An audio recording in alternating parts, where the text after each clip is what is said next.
જય શ્રી કૃષ્ણ. જય હો, મંગલમય હો. માં ગીતાજીના 3 મોટા ખજાના છે. એમાં એક એક ખજાનામાં 6 આભૂષણોના જબરજસ્ત તિજોરીઓ છે. એક એક તિજોરીમાં એક એક આભૂષણ ભરેલા છે. માના પહેલા નંબરનો ખજાનો આપણે ખોલ્યો, એમાં 6 ખાના ખોલ્યા. એક તો છે સહજ કર્મ, એ નિર્દોષ હતું. બીજું સ્વાર્થી કર્મ, જે સમષ્ટિ માટે હતું, પણ આપણે તેમાં વિચારોની જડતાનું લોઢું ભેળવી દીધું, તેથી માત્ર દેખાડા પૂરતું જ રહ્યું.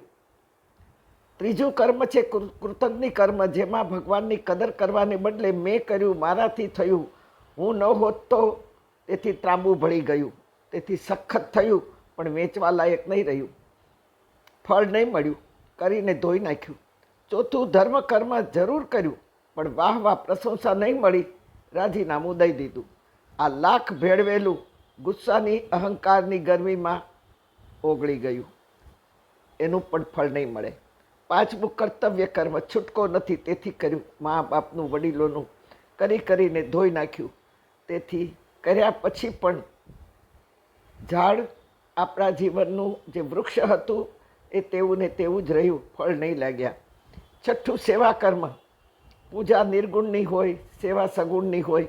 પૂજામાં કાંડું હલે, સેવામાં હૃદય દ્રવે, સેવાનું જ ફળ મળે.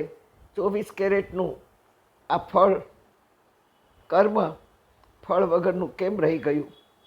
કારણ કે હૃદય નહીં હલ્યું. એક વાત ક્લિયર કરું કે માના ખજાનામાં 24 કેરેટ સોનાના જ આભૂષણો હોય અને છે, પણ અહીં અર્જુન પણ થાપ ખાઈ ગયો છે. એનું સહજ કર્મ સ્વાર્થમાં પલટાઈ ગયું. એનો સ્વાર્થ પોતા માટે નહોતો, આવતી પેઢી, સ્ત્રી, બાળકો, પિતૃઓ માટે એ અંદરખાને સ્વાર્થી હતો કે આ બધાને હું બચાવી લઉં.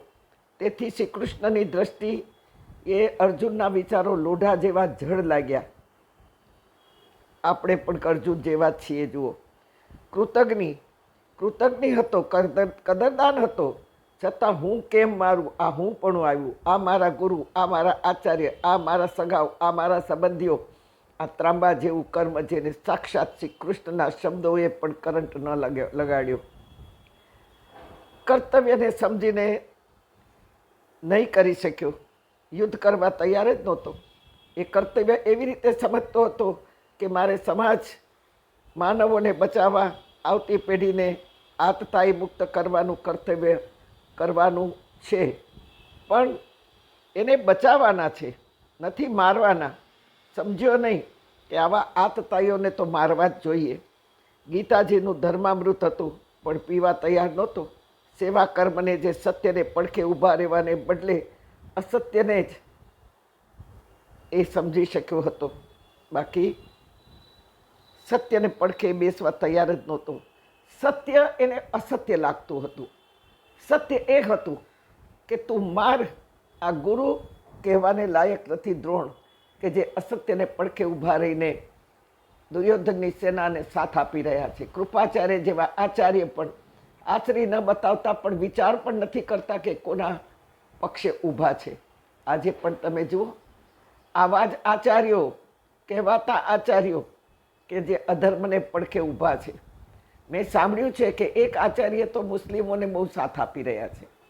નામ તો નહીં દઉં, પણ એને મેં ટીવી પર પણ સાંભળ્યા કે બધાના ધર્મને સાથ આપવો જોઈએ, તો એમને પણ સાથ આપવો જોઈએ. કાંઈ જે સમથિંગ રોંગ હશે કોને ખબર, પણ મને નહીં ગમ્યું. નામ તો નથી દેતી.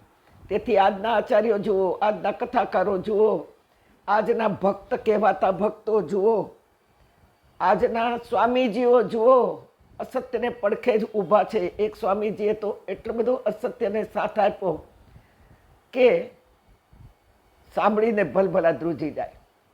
નથી, હવે વિશ્વાસ જ નથી રહ્યો કોઈ ઉપર. વિશ્વાસ કરવા જેવો દુનિયામાં કોઈ છે નહીં. શ્રદ્ધા મૂકવા જેવું એક જ તત્વ છે, અને એ છે શ્રી કૃષ્ણ. એના ઉપર જ શ્રદ્ધા મુકાય, ને કૃષ્ણ પર શ્રદ્ધા મૂકવા માટે ગીતા ઉઠાવવી પડે. તેથી ગીતાના આધારે જો આપણે જીવતાઈશું, તો આપણે આવા સ્વામીજીઓને, આવા કથાકારોને, આવા આચાર્યોને, આવા સંતોને, કહેવાતા ભક્તોને આપણે અંદરથી ઓળખી જશું અને એનાથી દૂરી બનાવશું.